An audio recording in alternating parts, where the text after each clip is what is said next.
Нашата цел, всъщност, за разглеждането на списъка, който ви предлагаме, е да чуем вашето становище и мнение по него, за да може да изготвим окончателен списък, а след това и да направим бюджет на този списък.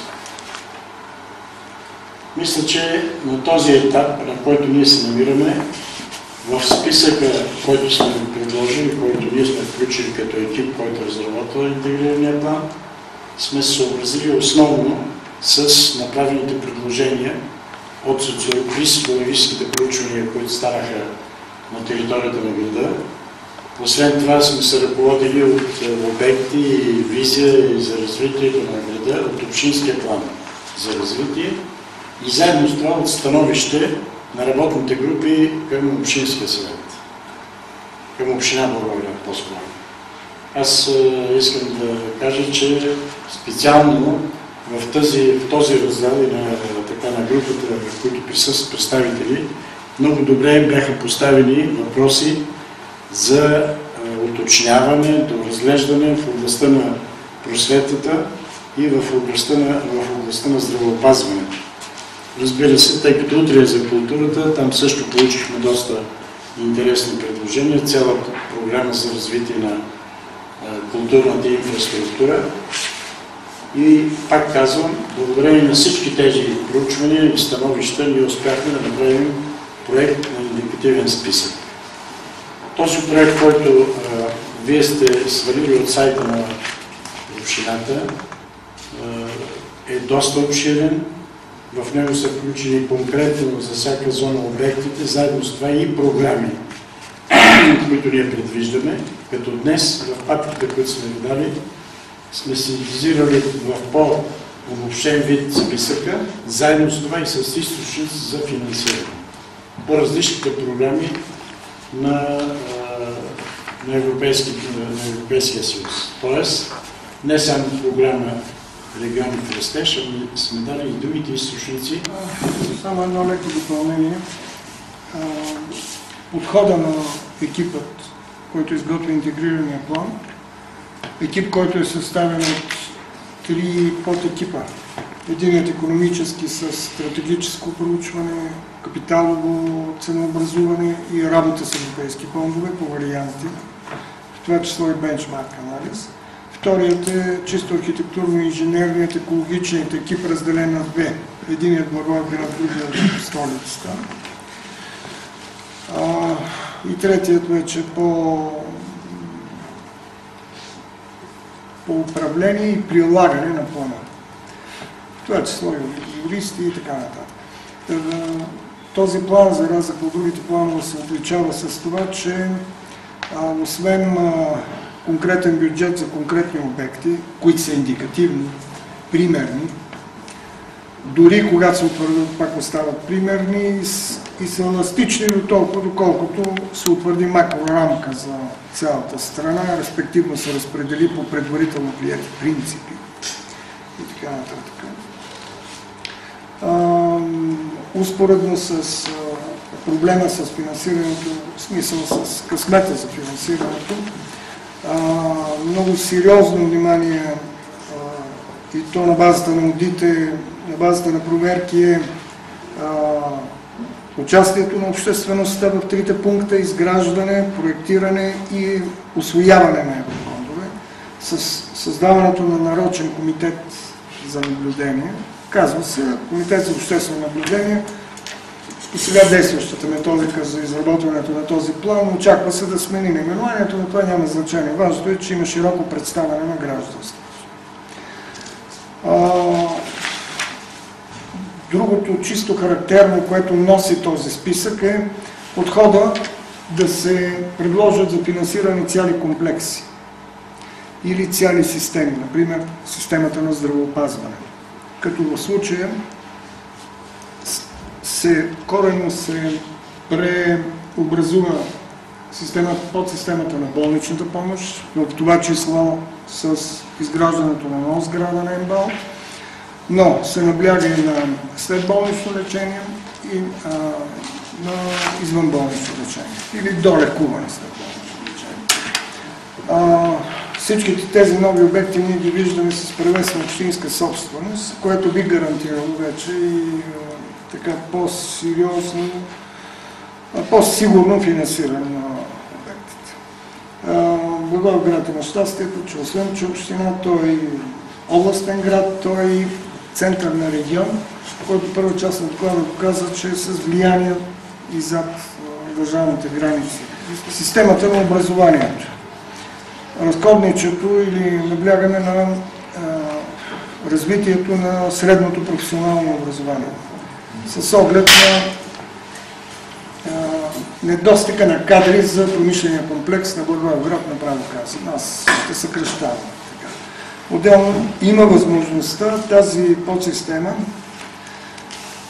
да се изведе действително на европейско равнище. В това число с поканване на външни преподаватели, с увеличаване предмета на дейност, сайтите и технологии, ИКТ, изучаване на чужди езици, програмите. Всяка една програма довършва работата по тази система с зони, социални зони, квалификации, преквалификации, работа с нови технологии, в това число и трансгранично сътрудничество. Например, предвиждаме изграждането на ново общежитие за студенти, за ученици от Гърция и Румъния, от Гърция и бивша Югославска република Македония, в това число от целият регион тук, на базата на новия вид, който ще придобие образователната система. За средните училища и основните училища на няколко стъпала се подхожда. Първото е приключване с цивилизационния подход. Какво имаме предвид? Инсталация за топла вода, икономия на разход на енергии, спазвайки нарочна директива на Европейския съюз, пълна компютъризация на училището. Това се толерира за периода 14-20 година. Предучилищното образование споменахме. Имаме много коректно и задълбочено становище от господин Станишев, началник отдел образование. Приемаме всичко и включваме в екипа, с изключение на ЦДГ номер 11 Здравец. Средните професионални училища, тотални ремонти, спазване на серия директиви от Европейския съюз за стандартизиране на сградите, известни по така нареченото саниране и паспортизация на сградите. Висшето образование, идеята каква ни е? Идеята е максимално да се съдейства по всички линии, подпомагане на висшето образование, но, за съжаление, само на общински терени с общински средства. Наистина тази нова оперативна програма за наука, образование и интелигентен растеж отделя доста сериозни средства, които за сега директивата да се вкарат единствено в държавни учебни заведения. Виж. В това число да се развият центрове за интелигентен растеж, буквалният превод от английски е малко по-друг, които определят не научно-приложна работа, а научна работа за взаимна полза между държавите. Нещо, което трудно и в София и в Благоевград може да се направи. Ето защо ще се съсредоточим върху логистиката на самото висше образование. Подпомагането на студентите, поевтиняване на студентския живот. Това е с комплексен подход и по решение на транспорт, по предлагане на общежития с занижени цени, обучение на практики.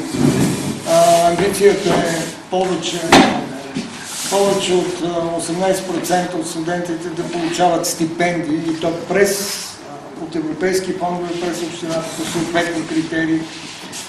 Тъй като не крием, икономически екип, информиран, по-точно казвам, икономически екип на интегриран план констатира, че високият показател на Благоевград за покупателна способност на населението за една година, отнесено към всеки един жител, нали, тук е 11 800 лева на година. Действително има отклонение в тази статистика. Защо? Защото тук идват между 7 и 13-20 хиляди студенти, зависи от периода, в който се намират. И тяхното потребление се пренася на жителите. На жителите са 67 хиляди. Нали? Този показател е втори, трети следва за страната. Какво определя това? Това определя, че средствата, които влагат студентите в града, буквално се пренасят в домакинствата. Ерго, подкрепа на тези студенти, разширяване на възможността, осигуряване на възможности за разширяване на студентският състав е правилна и успешна политика. Това за нас е устойчиво развитие, комплексно решаване на един въпрос, спазване на всички европейски стандарти, които осигуряват дълговечност на инвестицията и защита на инвестицията, които си средства на накоплатците от Европа. И разбира се, отчитане на влиянието за цялият регион. Безспорно за общината и областта, но и за цялият регион. Естествено, обръщане на вектора, вместо ние да обслужваме македонци и гърци, така просто казано, да бъде паритетно обслужването с тях, разбира се, с една конкретна икономическа целесообразност. Нещо може ли повече да кажете за общинските жилища? Тук гледам, че имаше нещо. Ще оформим два подхода. Методиката на изготвянето на този план има тежко ограничително. Един от тези параметри е да се работи само в строителните граници на града, така наречените революционни граници. Свободни територии има единствено 4-ти микрорайон, северна и южна част. За съжаление, действащ подробен устройствен план от 95-та с корекции до 97 година, но неоспоряем по тогава действащото ЗТСУ в последствие ЗУТ, което определя много висок коефициент или добро влагане, ако се изкупуват терени. Първо, задължително за улична регулация, заедно с инженерната инфраструктура, която ще се постави под него. Второ, защо не и на конкретни парцели, примерно за обединено детско заведение. Или за основно училище. Въпреки че има две отреждания, но доколкото така проследихме заповедите и развитието на подробния устройствен план, в квартал 17 остава само детското заведение. Да, защото всичко се възстанови. Да. Всичко се възстанови. Не е всичко. Почти. Както и да не. Остава за детска градина, детското заведение отпадна, но ако тези терени се изкупят, те ще съставляват по-малко от 11% вложение. Да не говоря, че вложенията говоря вече терени с града, нали, са грандове, 75% са от Европейския съюз, което, как да кажем, не представлява никакъв проблем да се изкупува терен. Предложението ни да се вложат средства за благоустройство на целия район е неконкурентно способен спрямо пазарната среда у нас. Затова сме сигурни, че там ще има възможност да се построят не само между 450 и 500 жилища, социални, което значи около 40 квадратни метра средно. Все пак не е луксозни и така нататък. Нали? Още повече политиката, която се води от 2006 година в ЕС е, че те са временни жилища. Те не могат да решат пожизнено, както тук се решават пожизнено въпроси. Нали? Даже там оборота е до 8 месеца средно, докато не се укрепне съответното семейство. В момента е 3 години при нас, но може срок и да се намали. При тези доходи, които има, според мен трябва да се увеличи. Освен това, предвижда някъде около 300 жилищни единици, потребителски единици за студенти, което вид, как да кажем, вид увеличаване възможността на пазарна търса. Освен това предвиждаме мощност около 13 бъркам, 8, около 7 декара разгъната застроена площ за заведения с медицинско предназначение, долекуване, хотел за гости и така нататък, който може да се разположи в 4-ти микрорайон. Подобни има и в района на болница, но там е с публично-частно. В смисъл, там общината си има своя дял, получава си своите дивиденти и така. В 4-ти микрорайон ние не задължаваме да се прави хоспис, но може да се направи хоспис, ако има желание. Може да се направи общежитие, може да се направят социални жилища. Може и социалните жилища да са собственик на предприемач, да е изключил дълговечен договор с общината. Въпрос обаче да спазят изискванията, както от Европа, така и целесъобразността за тук. Защо 3 години, а не примерно 6, докато децата завършат училище или там. Други въпроси? Аз имам един въпрос. Извинявайте. По отношение на програмата за здравеопазване, сега виждам, че тук сте заложили доста хубави обекти в района на болницата, това, което току-що споменахте, също извън района. Не трябва ли, аз като проектант смятам, че не трябва ли да се заложи първо едно проектиране на план за регулация и застрояване на целия този район? Оттам се тръгва, за да могат да се заложат всички тия обекти. С показатели на застрояване, с баланс на площите, с всички тия неща. Нещо, за което също ще трябва пари и би могло да се заложи в програмата, за да може да съществува като обект. И другото, което искам да ви попитам е какво става с тая, доколкото знам, запусната сграда на бившия дом Майка и където беше и детско отделение. Тя е една сграда с доста голяма площ. Не е толкова стара, но тя е изоставена така на произвола на съдбата. Имате ли някакви проучвания в тая посока? Да. Имам и още един въпрос. Всичките ли или? Дайте на един път. Другото е по отношение на образованието. Значи, специално за средните училища, не е ли добре да се предвиди едно общежитие за учениците от средните училища? В момента има някакво подобие на общежитие, което се намира в административна сграда и което не отговаря на абсолютно никакви изисквания. Там, където се намира агенцията по кадастър и много други служби. Имаше една стара сграда на Лекси Величков, там в бюро по труда. Какво става с нея?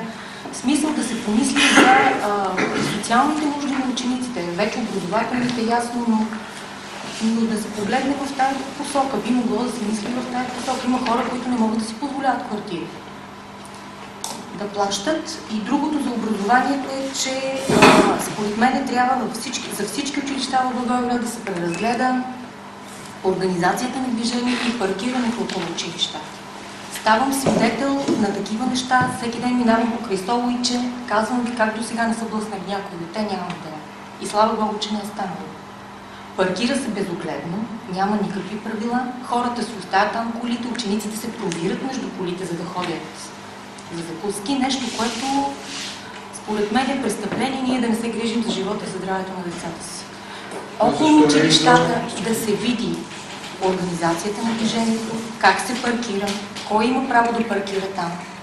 Солуич е много близо до централната зона, тъй като имаме синя зона, хората си не бутат там колите за по цял ден и се получава риск за живота на децата. Други рефлексии? Това са ми въпросите за сега, което видях. Направо да отговорим и след това вече. Първи въпрос. Има действащ за строителен и регулационен план. С влязъл в сила заповеди.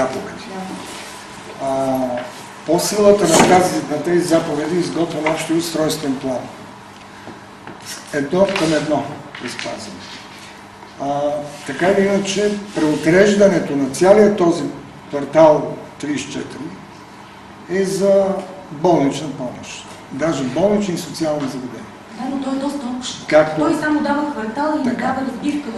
Това е необходимо и достатъчно условие, за да може да се планира всичко в него. Което е в сферата на медицината и в сферата на социалните дейности. Говоря като необходимо и достатъчно изискване по отношение изготвянето на план. Какво предвиждаме конкретно? Ние предвиждаме мастер план да се направи, който освен да реши въпроса не само граници, без формирането на отделно регулирани поземлени имоти, защото това е опасно. Знаете, закона за здравето. Защото наистина всички тия сгради не могат да се случат без едно... Ето, 12. Комплексен проект за площадкова инженерна инфраструктура, ВиК, газ, ITT, благоустройство, вътрешен парк, паркиране, отдих. Защото мастер плана ще позволи и капиталова дреха на предвиждания. Оттам вече ясно разпределение между съсобствениците. Все пак в МБАЛ, Благоевград, собствеността на общината само 13% и нещо. Предвижданите обекти в интегрирания план са ценни с това, че независимо дали те са адресирани към държавна сгради, държавна собственост, стават задължителни за съответния принципал. Съответното министерство трябва да усвои тези пари, и то целенасочено, и то по правилата, които са заложени в планирането на този план. Значи аз мисля, че въпросът е правилно поставен, но искам да отговоря. Тъй като ние трябва да направим списъка, индикативния списък, и за да можем да го планираме, ние считаме, че с една дума има пункт, тъй като фигурира в четвърти ми план, за който стана дума. Но това не значи, че не трябва да се прави подробен след това, план, за който говориш. Да. Защото тези неща наистина не могат да се случат без да, от тази гледна точка. И аз затова мисля, че горе-горе става наясно за какво става дума. Да, и мисля, че по този начин може да се почне. На втория въпрос за дом, майка и дете. Така, дом, майка и дете остава в зоната на... В северната част на болничния комплекс предвиждаме социална зона. За сега той остава недефиниран. Или възможност за развитие, възможност за допълнителен избор. Социалните обекти, които предлагаме в... Извинете, защото той би могъл също да бъде и хоспис, би могъл да бъде и общежитие. Той би могъл да стане много неща в този дом. Защото не е чак толкова труден за реновиране. В една от работните групи се постави защо не пастарчески и така. Ама каквото и да е, той може да поеме някакви функции. Коментарът е много интересен. И да бъде изпълнен с функция, със съдържание, защото няма смисъл така да се разрушава. Той да е хубаво място с слънчено, въздух, може малко... Достатъчен терен. Да, има хляб в тая работа. Да кажа, че в една от работните групи на общината, които са, там се коментираше и за старчески дом. Но интересен е, той трябва да се запази и да се обсъди и да се включи в индикативния списък. Една част хоспис. По пресмятане на нашия икономически екип доста трябва да се развие социалната система в Благоевград в обозримите след 5 години, 12 години, което значи трябва да стартира в този 14-20 година да стартира програмиране, проектиране и частично изграждане на социална система, социална система. Да не говоря, че ние имаме задължения по изравняването стандартите с има още много програми, които се провеждат, както беше Център за настаняване от семейни тип и така нататък. Така, третия въпрос е за едно общежитие. Така, за общежитията, на практика има две мощни общежития с достатъчни терени. Разсъждаваме в... студентски, говорим за средното. Да, за средното ученическото общежитие. Квартал 18. Славянски. Да. Южно. Достатъчно терени ние подлагаме на ремонт това общежитие и максимална възможност за разширение. Но част от него, даже го виждаме на три фуги деформационни, част от него да бъде с публично-частно партньорство от македонските общини. С цел привличани на фондове от тях. Една от стратегиите на плана е братски да поведе на ръка на Македония. Да, имат нужда от това. На нас никой не ни подаде, затова сме на това държение на практика. Те рано или късно ще го разберат. Това нещо, пък и меч ще бъдат заставени да го разберат. Тоест нещо много не се предвижда. И така, предвижда се. Предвижда се около 60-62% увеличение на мощността на тези общежития. Да. Това е. И това е над прогнозата за ученическа възраст. Традиционно посещават от областта посещаващите тези учебни заведения, което определя един свободен дял, за да се кандидатства по трансгранично сътрудничество за външно. Защо не да няма такова за чужденци? При условие, че средното професионално образование ще стане привлекателно. Предвиждаме следното. Преценили сме изследванията на КАТ за зони с ПТП-та, смъртни случаи, вероятност до 30%, те ги дават на по 30%, не знам защо. Там се вземат сериозни мерки. Оказва се, че синята зона пречи. Тя помага за тежките пропитания. Това, което ви цитирате. Това е положението. Ще се свива на синята зона. И всички тези ПТП-та, вероятно, до 30% вероятност, особено за детски учебни заведения, ще се изчислят. Тежък проблем остава паркирането, много тежък проблем, маломерни са парцелите, имотите, поземлените имоти в централната градска част, не може да поберат колите на собствениците, каквато е практиката. Не може пък и да се заставят да събарят къщите, за да правят подземни паркинги. Значи трябва да има един joint venture така между община и собственици, които живеят в центъра. Мощността, която може да поемат уличните платна, не е голяма. Тя е не повече от 1/3. Ако ще и червена зона да стане, това е положението. Обязателно трябва да се търсят и други формули. Имаме предложения и при иновационния център, и в квартал 216, и горе при Бачиното, след като се разшири строителната граница с промяната на ОУПА до 150 коли. Значи, трудно ще защитиме капацитет 60. Въпросите ще ми бъдат от гледна точка на не по раздели, така както е посочено, а като бенефициенти. И въпросът ми е следния: в каква степен, първия всъщност, в каква степен ромската общност на Благоевград ще бъде бенефициент по този план, тъй като виждам, че ваши бенефициенти с приоритет са хора, които не са с постоянно местожителство, като студенти и прииждащи, а хора с постоянно местожителство в Благоевград, които имат и собствени домове и прилежаща към тях инфраструктура, не са включени.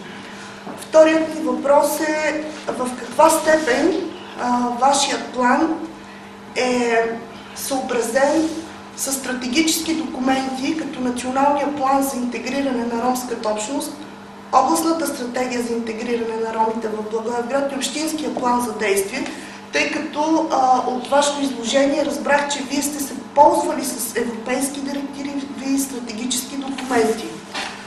И имам още един въпрос, но може би след това в дискусията ще ги изчистиме. Значи, преди да дам думата на архитект Николов, искам няколко думи да кажа по този казус, по тези въпроси. Значи, аз още в изложението казах, че ние сме ползвали тези неща, но всички обекти се отнасят за одобрените от Общинския съвет зони. 3 зони. Значи, в интерес на истината, когато обсъждахме първия етап на интегрирания план на Благоевград, се поставяше въпроса дали ромската махала да не бъде включена като отделна зона. Но поради факта, че тя е много малка като площ, имам предвид, и понеже за ромите има специални програми от Европейския съюз и така нататък, и отделно от това общинската администрация има намерение да изгражда на други терени жилища и така нататък, а не може да се хване всички тези въпроси и промени да се решават в тези 3 зони. Значи това е различието, което има, и затова пак повтарям. Нашия интегриран план третира само 3 зони, които са утвърдени, и мисля, че в изложението казах, тези зони не могат да бъдат променени в срок от 10 години. Това е зона с публични функции, това е социална зона жилищна, това е промишлена зона. циганската махала се намира ето тук. Те са три махали, които са взаимно свързани. Ето тук. Да, това са. Какъв е проблемът при тях? Значи този план се изготвя при спазване на правила. Те са външни правила, не са наши. Ние само сме потвърдили. И логично, защото получаваме повече пари, отколкото заслужаваме. Тъй като сме нова членка. И ще трябва да спазваме тези правила. При това положение, за да може да се планира, трябва да се отпуснат средства, трябва да се изготвят така наречените подробни устройствени планове. Това са общи устройствени планове. Но основното в един подробен устройствен план е да се определи къде е улицата. Или да се отнеме части от терени на имоти и да се пусне улица, която се нарича улична регулация. Под нея трябва да се прекарат 4 вида тръби и 3 вида кабели. В това число и интернет и телевизия. Нали? Проблема в махалата е, че на един имот има по няколко собственика. Това е единият проблем. Като ако трябва да се откупи, на практика процедурата за откупуване от няколко собственика може да трае година и 8 месеца. Толкова, колкото трябва времето за 2 плана да се изготвят. Втори проблем е, че по действащия закон, който е най-силен след Конституцията, закона за устройство на територията, който управлява строителството, по принцип не може един имот да бъде по-малко от 350 квадратни метра с всички намалявания, нали, за да се превърне в урегулиран поземлен имот и да стане предмет на планиране по закона за устройство на територията. Това възпря на практика да се включи, чисто обективно. Иначе формално може да се включи. Тъй като е малка махала, загубата нямаше да бъде голяма за капиталовата рамка на града, но щяхме да се измием ръцете. Ние предлагаме друго, реално, което може да се направи. И това е в контекста на въпроса за бенефициента. Всички средства, които се отделят за програми, да се вложат. Да посочим тези програми и ако неправителствените организации, общинската администрация и другите възможни бенефициенти стискат, изготвят проекти, защитат ги, усвоят ги нормално, нали, да се реализира един висок коефициент на усвояемост. Почти във всяка една от програмите, които предвиждам, това са при неотпадане на ученици до 8 клас. Аз няма никакъв проблем. Значи аз първо искам да благодаря на екипа, защото всички мои предложения бяха приети. Фокусът беше качество на образователно-възпитателния процес, опазване здравето, живота и създаване уют на децата и учениците, за което изключително благодаря. Сега по точки. Аз и в становището бях внесъл някои неща като предложения или за откоригиране, но не са влезли. Значи, монтиране на пожароизвестителни системи. Изключително важно. Изграждане на соларни системи. Изключително авангардно. В контекста и на екологични изисквания и икономии на средства. Системи за видеонаблюдение в училищата и детските градини. Изграждане на подкрепяща среда. И тук, колеги, аз не видях, едно предложение бях внесъл, бих се радвал, ако го приемете и него. Или може би, значи, предлагам аз проекти за изграждане на аварийни евакуационни изходи на двете детски градини. Значи, третото ОДЗ 4 е в Струмско и то е извън зоната на интегрирания план. Но поне за ЦДГ номер 3 Детелини и ЦДГ номер 4 Руса. И ако го видя и това мое предложение вътре в плана, вече наистина...